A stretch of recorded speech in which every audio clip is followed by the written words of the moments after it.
Hi guys, welcome back to another episode of the Grapplers Academy. Today we're talking about everybody's least favourite topic, cardio. Yeah, today we cover sort of our own experiences, give you some tips on actually progressing your own cardio, as well as I think there's some workout ideas in this episode, isn't there as well?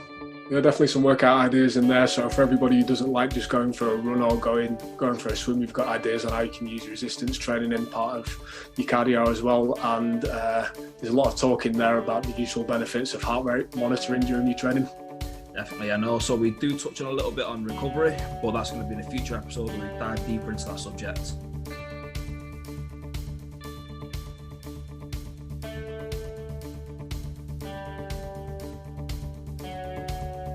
Yeah, whenever I've had to do cardio in the past, I've just done it where I've stuck a podcast on, sat on the bike for an hour if it's got to be like steady state stuff, and just watch that, because just plodding away on a bike for me is pretty unbearable.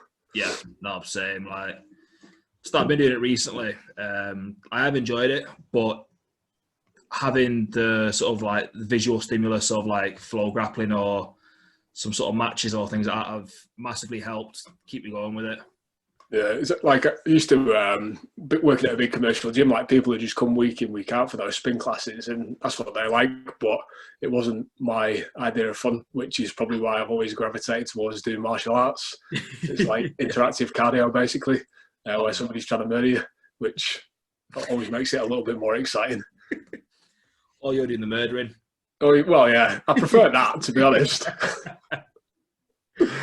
But like people are always asking what's the best cardio for grappling in general. Like I think a lot of people get confused about that being the only version of cardio that's available for people to do. It's like, do I have to go for a run or hit the bike or something like that? So I think it gets a bit confusing, the word cardio. Drums up an image in people's head, doesn't it? Yeah, well, I think I'm of the belief that nothing's going to replace sort of mat cardio.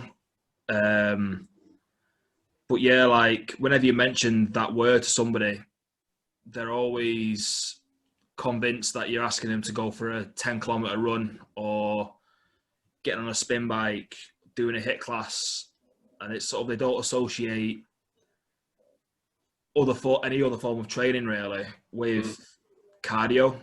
Whereas if done at the right intensity, a weightlifting session can be very, very cardiovascular. Which is quite a big misconception, really, isn't it? Yeah, definitely. I mean, like you said, nothing's going to replace mat fitness. You could take a top level triathlete and stick them on the mats, and they're going to be gassing just because they're not used to expending those energy systems and having the load and intensity, and somebody grabbing you and you applying basically resistance onto another opponent whilst you're trying to get your aerobic capacity working as well.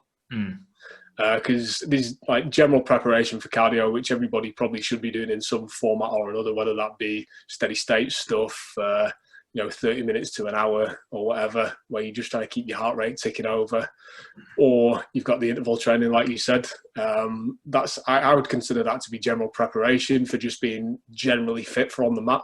And the better you can put yourself in a position for that, being on the mat, you're going to have a higher potential for work capacity on the mats. But nothing's going to beat mat time. And for me, the most intense training sessions from a cardio point of view is wrestling.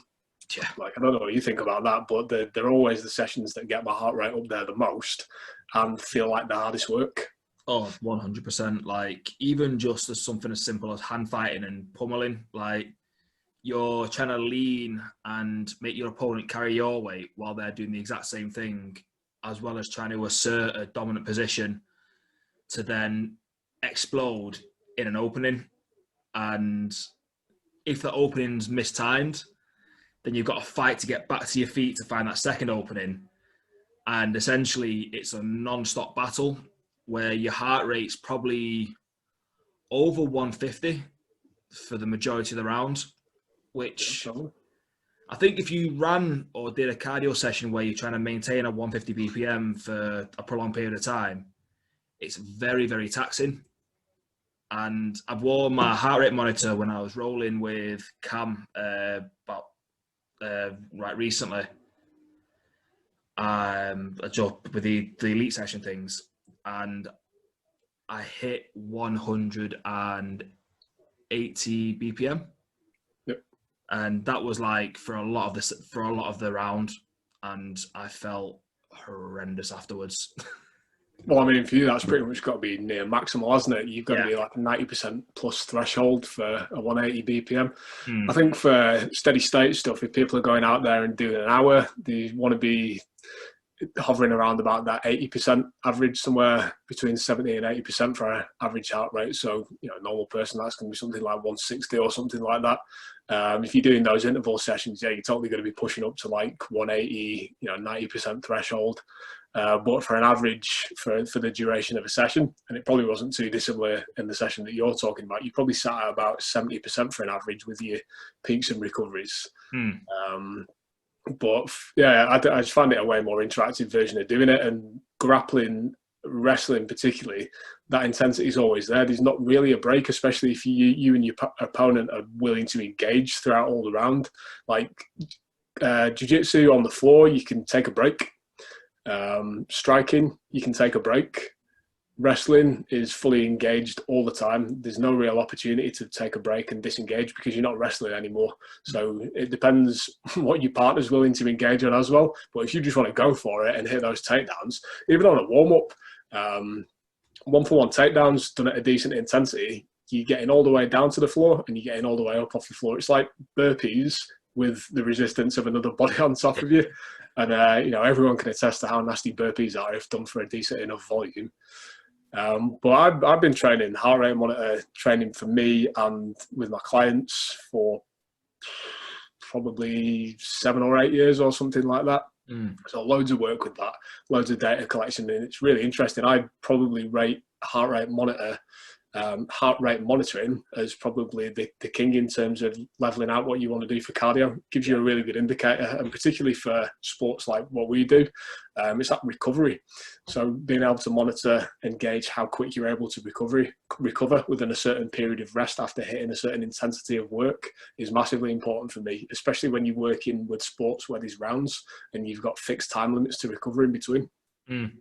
No, definitely have to agree with that. Like, it's something that I've sort of touched on, but I've not really used sort of as frequently up until more recently. Because my client base don't necessarily always want to work with heart rate monitors, so it's not something that I've always pushed. But for my own training, it's something that I've sort of been doing recently and noticed a big difference in that recovery and in the intensity of the sessions. Like, it's almost like, because with training, it's hard to find that balance of doing too little, too much, and just enough. And I find with a heart rate monitor, you're more accurately getting the right amount of work done without overexerting to the point where you're going to be taking a back step and not working hard enough where you're not going to be making any progression. And I think with that heart rate monitor and heart rate monitoring training, it gives you a much more,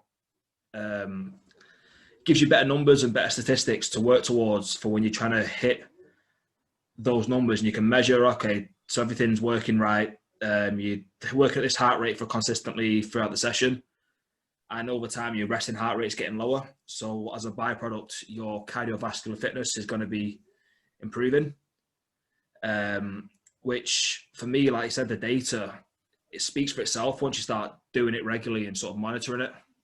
Yeah, so let's put it into context for somebody to easily wrap their head around. Let's say, you've not really got that great cardio and you start to monitor your performance with a heart rate monitor. I've been using Polar.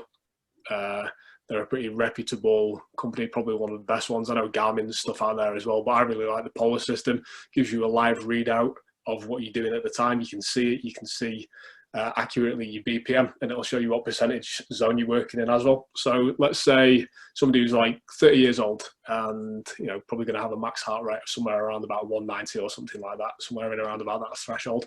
Say you come in and you start doing your rounds, super unfit, maybe you've had a long time off, like everybody's probably had a long time off now through COVID, and you're coming back in, and those rounds, like regular sparring rounds, are getting you up to 190. And by the time you finish in the round, if it's been a tough one, you're sitting at 190 and you're pretty much at the max in terms of your threshold, in terms of what you can gauge and recover from. You take that minute in between rounds, you get your next partner, and you're coming back in, but you've not fully recovered. So you've only got your heart rate back down to 170 or something like that within that minute. Now, the fresher you can be going back into that round, i.e. the lower your heart rate can be before you start again, you've got a better potential and bigger capacity to push up to that 190 again. Because I tell you now, if you start at 170, you're going to be up at 190 again pretty quick, like probably within 20 seconds. But if you can get that heart rate recovery back down to around about 140, at least, get it back down to about 70%, you're going to have a much longer period of time to work at increased intensity before you're hitting your maximum threshold again. So the main focus on what you should be doing to improve your recovery is focusing on your breathing, making sure that you're slowing your heart rate back down in between, but working that threshold capacity of getting up to your max, but being able to come back down to 60% within a minute. And then playing around with your interval and rest times so that you can do it. Like a really easy way to do it is go 1 for 1 in terms of working time. Let's take it away from the mat a minute. Say you're working for 3 minutes. Let's just try and say that you're going to recover initially for 3 minutes, if that's what it takes for you to come all the way back down to 60% again and start working from your maximum capacity up to there. And you want to try and cut that down. So then going for like a 2-to-1 working ratio. So then you're going to rest for 90 seconds and then even less than that until you've got it where you're working for 3 minutes and then you're able to recover again within 1 minute. And then hoping that you can put that pace on your opponent with a fresher start point. I think Hickson Gracie in that Choke documentary talks a lot about this. He's like, if I can start at 150 and they're at 160, by the time I'm at 180, they're at 190. And I've still got like gas in reserve, whereas they're already blowing. No, that's a really good way of putting it. Much more better than I could have put it anyway. But like, so looking at everyone that's away from the mat at the moment, like injuries happen. Also, as we've just seen, quarantine and lockdowns can happen.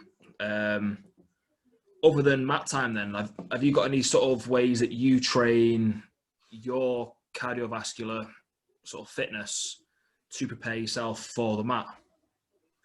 I do it a couple of different ways. I don't really like doing those long steady state things. I find them quite boring, if I'm perfectly honest, and can completely get on the wavelength with other people who also find those boring.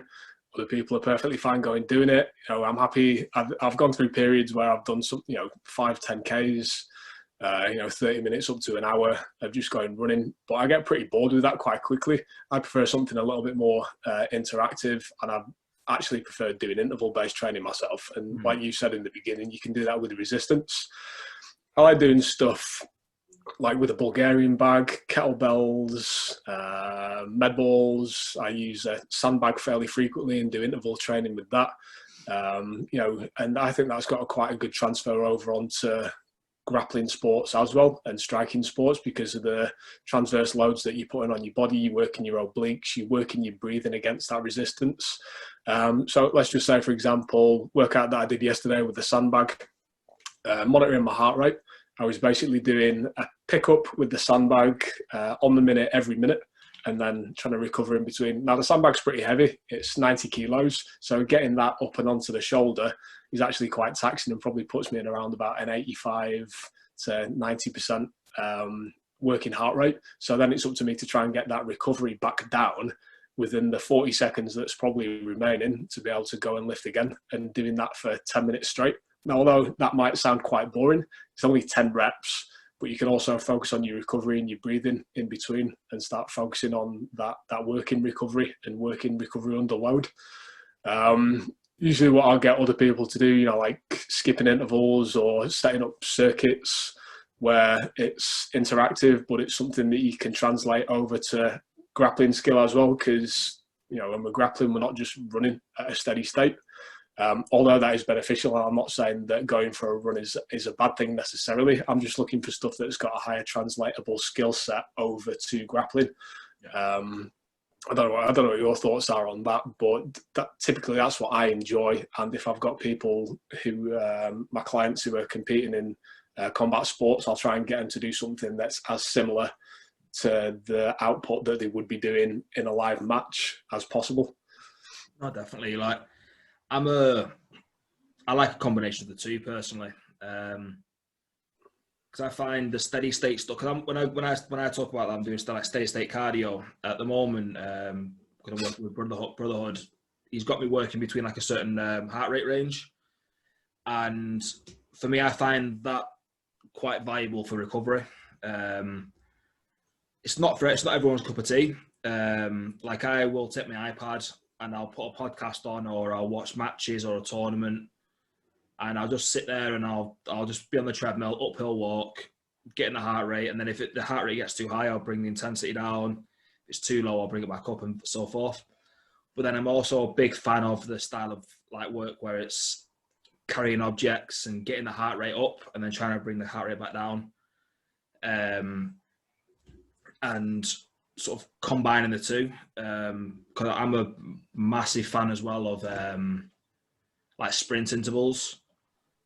Like I hate them at the time, and on the lead up to the set, I'll be like, I don't have to do this, don't have to do this, don't have to do this. Then I have to do it, and then I get on it, and I'm like, I'll bang out like numerous sets of like a minute round of just keeping a certain RPM rather than heart rate, and then I'll get the heart rate back down, and I do that where I work to my capacity, and then I'm trying to shorten the recovery time between each round. So trying to get to that 60% heart rate once I've done like a certain like revolutions per minute on the bike, and then I'll wait for the heart rate to come back down and then go back into it. Or I'll set up circuits, like you said, where it's carrying objects and doing that like at stations for between 5 and 8 minutes sometimes, where it'll replicate similar movements that I'll do in a match, or carrying awkward objects as if I'm carrying like a body that I'm trying to wrestle with. In grappling? Or out the boot of a car. Don't go on your bad side.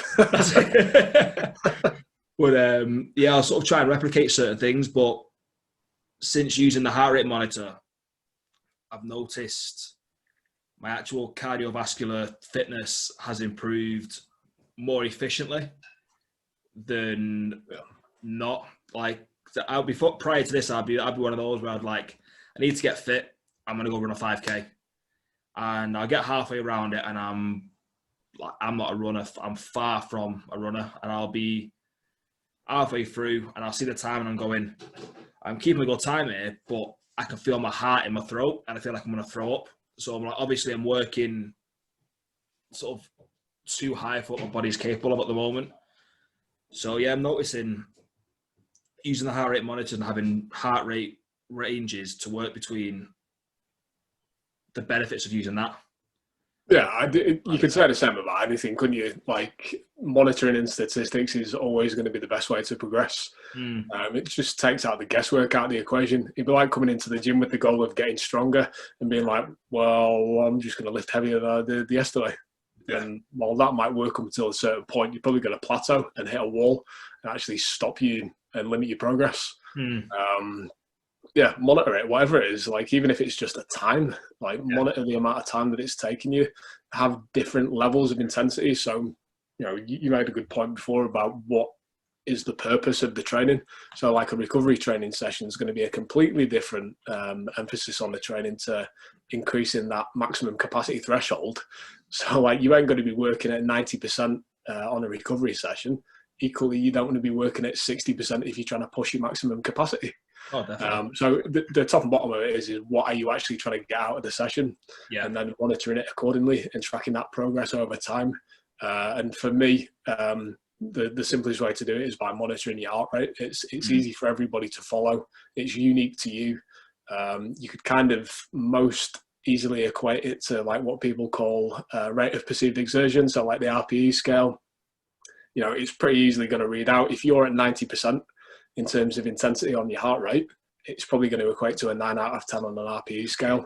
It's just a really simple way of measuring it. And as well, from a trainer-client point of view, I've got that data to hand. I can also ask the person what level of RPE they think they're at when I can see that they're at 75%. And if they say they're somewhere between like a 6 and an 8, I'm going to go, right, okay, this person's probably learning without having to see the visual feedback, what they're at, and getting people to associate this is what this level of intensity feels like, and actually that's what my equivalent output is. Because like you were saying, when you're going for a run, if you're not clued up on what equivalent intensity work zones you're working at, if you're going for a run, your heart's about to jump out of your throat, and you're going full pelt, chances are you're probably at 90% or above. Yeah. But if you don't know that, and you don't know what equivalent intensities feels like from previous training, you might be like, oh, it was an 8, maybe I could have pushed a bit harder.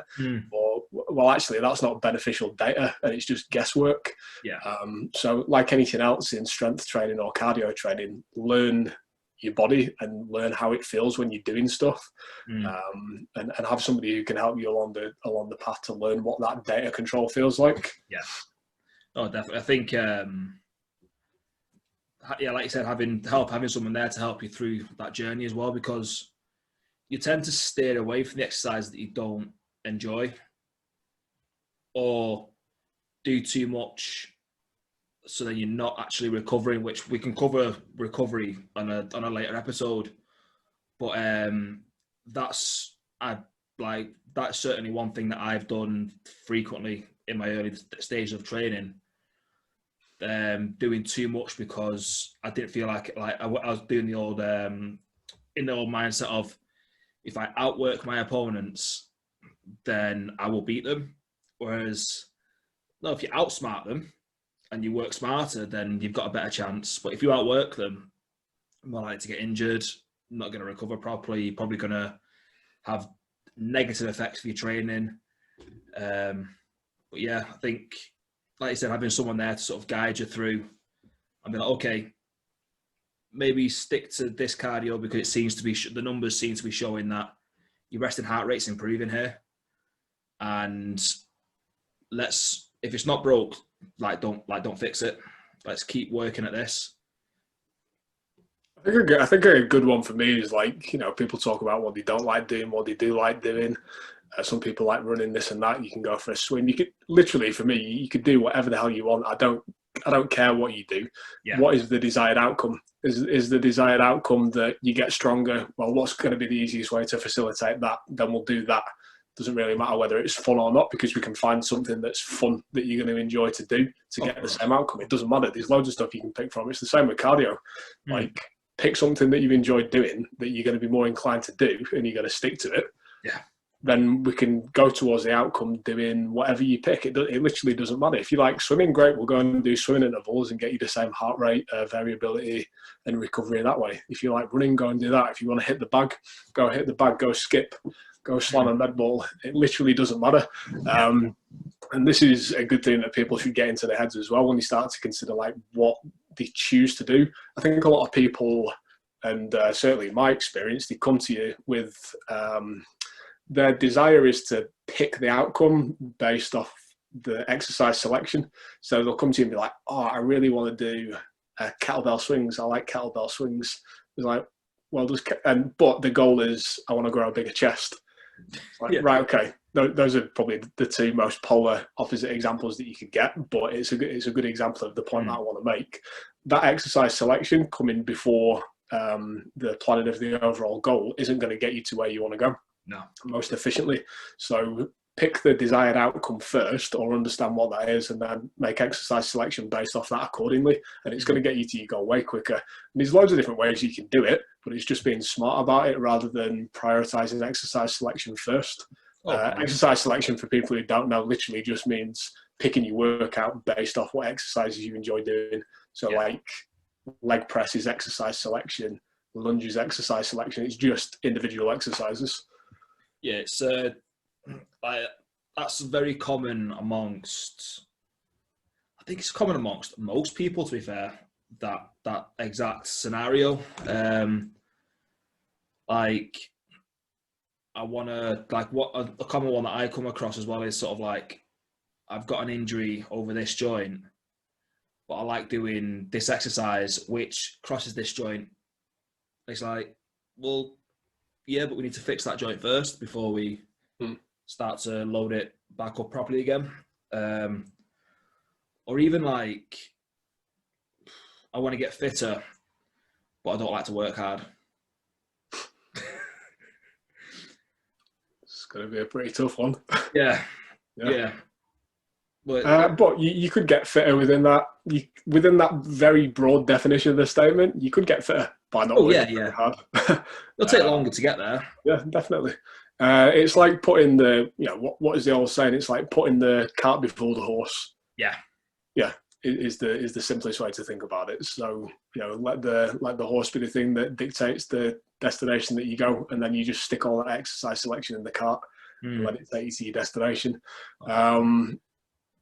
What your preference? What would you go for? Cardio session in the gym or cardio session on the mats? What would you rather do?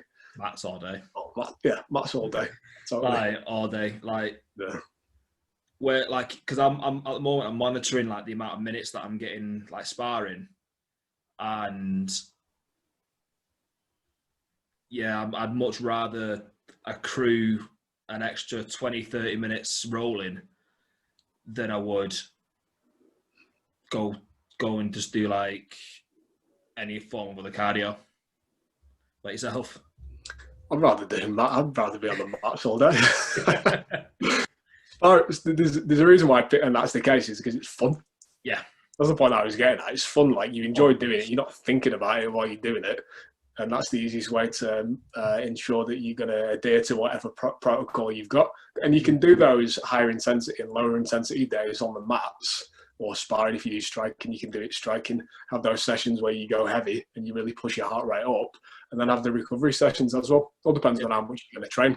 And that's a really good point as well. Like, your workouts, whether it be strength or cardio, need to be evenly split over the course of your week's training. And this is the problem where I run into, where people say, "Oh, I want to get stronger," or "I want to get fitter, but I can only train twice a week." It's like, oh, well, you can get fitter and stronger in that time period, but actually it's going to be more effective for you if you can do more training days. Yeah. And I think people get scared off by that who do combat sports, because it's always the perception of extra training is going to induce extra load, which is going to be extra injury on top of what they're doing in the gym. And which can be the case if you're going 100% in sessions out of the gym and sessions in the gym. But like we've said all the way through this episode, you've got to monitor and modify your intensity. So have your higher training days and have your recovery training days. All of them are adding towards taking you towards the same destination and goal. But you've just got to be smart about it. Oh, definitely. I think like back on the heart rate monitor as well, like one thing that's massively helped me sort of monitor my recovery is an app called Elite HRV for heart rate variability. Gonna go out here, I'm not the most clued up on heart rate variability, but from what I've read, it sort of helps monitor whether you're basically under recovering and whether you should have whether you can go for a heavier day and have your full on intensity, or whether, do you know what, you're not quite recovered where you optimally be. Either have a lower intense session, or, do you know what, take the day off today. Yeah, a simple way to put that for most people would be, if they were doing, let's say they did a session last week on a Wednesday that was like a 7 out of 10 for them, and it's the first exercise in the gym, and they're like 70% with the heart rate. Let's say they're just doing walking lunges to begin with.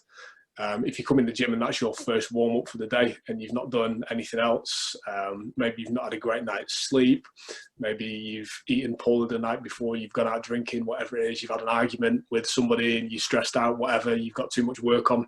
You start that first set and you're not even thinking about those things. You're like, right, I'm in the gym, I can work out. Like this time last week I was doing that and it was a 7 out of 10. But now actually you're doing the walking lunges and it's an 80% or an 8 out of 10. That's probably an indicator that you're not optimally ready for training. Yeah. And maybe actually it's going to be more beneficial for you to do a recovery session. And I think probably recovery seems like a really important topic that we should cover at another point. But yeah, heart rate variability is massive, and particularly for people who accumulate a lot of load throughout the week with sparring as well, it's something that you really need to look at and consider to make sure that all your workouts are building up your energy rather than detracting away from it. Because one, it's going to reduce your performance, but two, you're just going to get injured long term.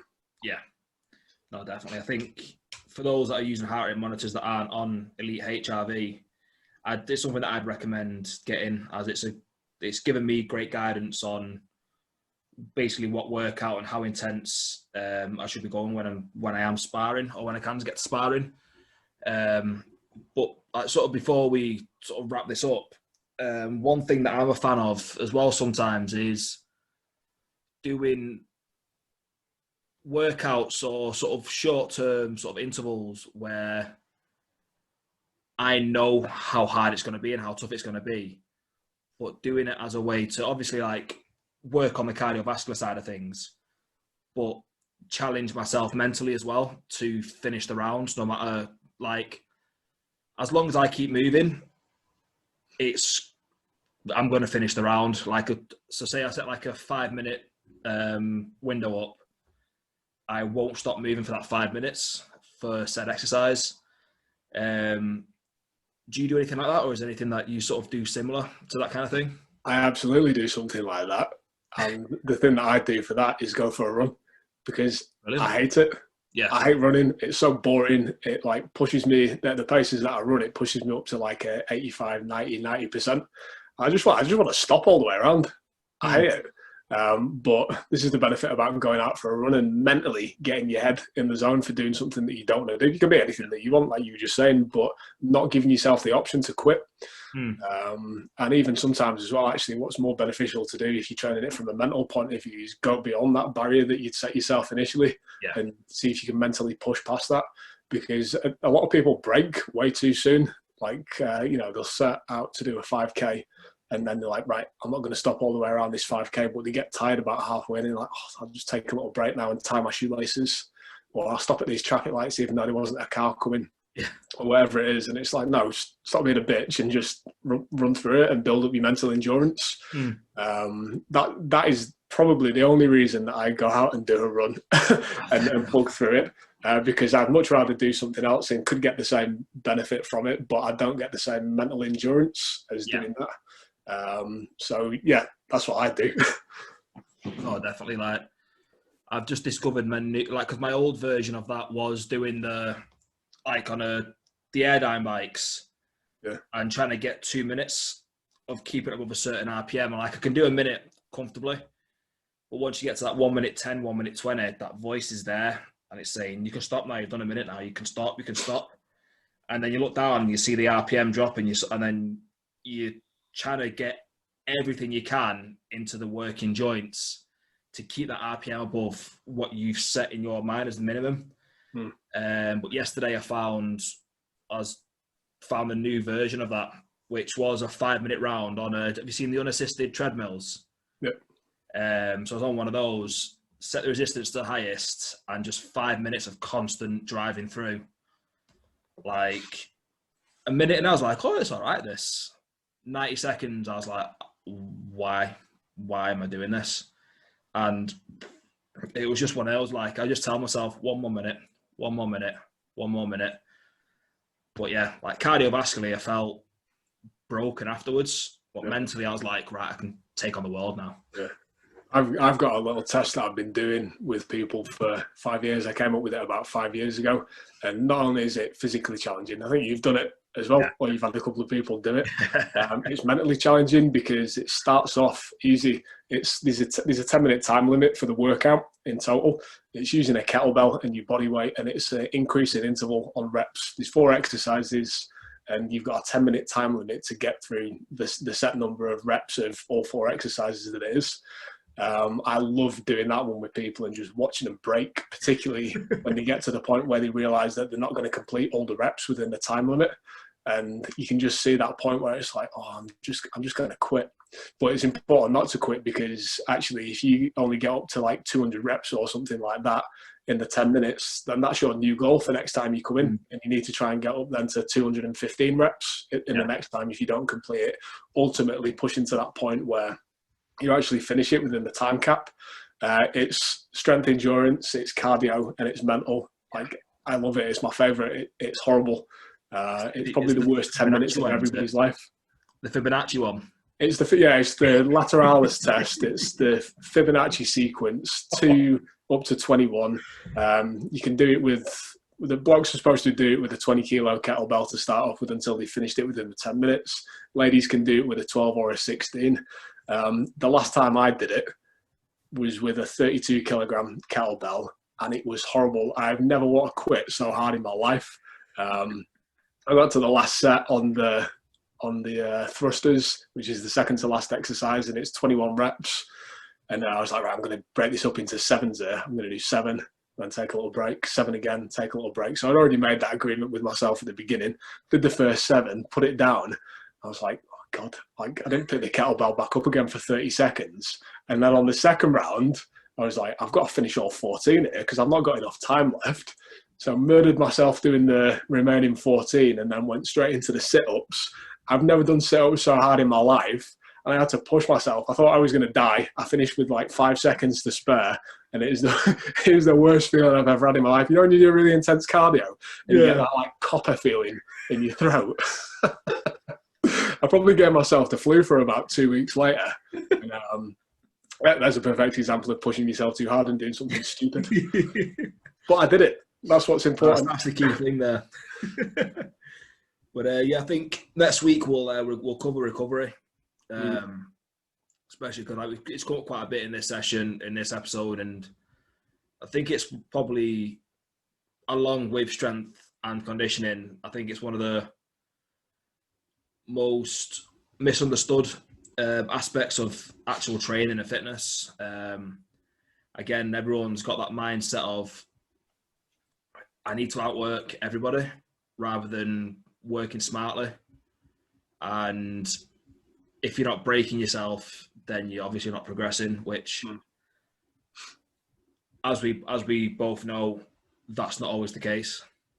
Yeah, I think some people as well on the flip side of that coin think recovery means just sit on the sofa and eat donuts.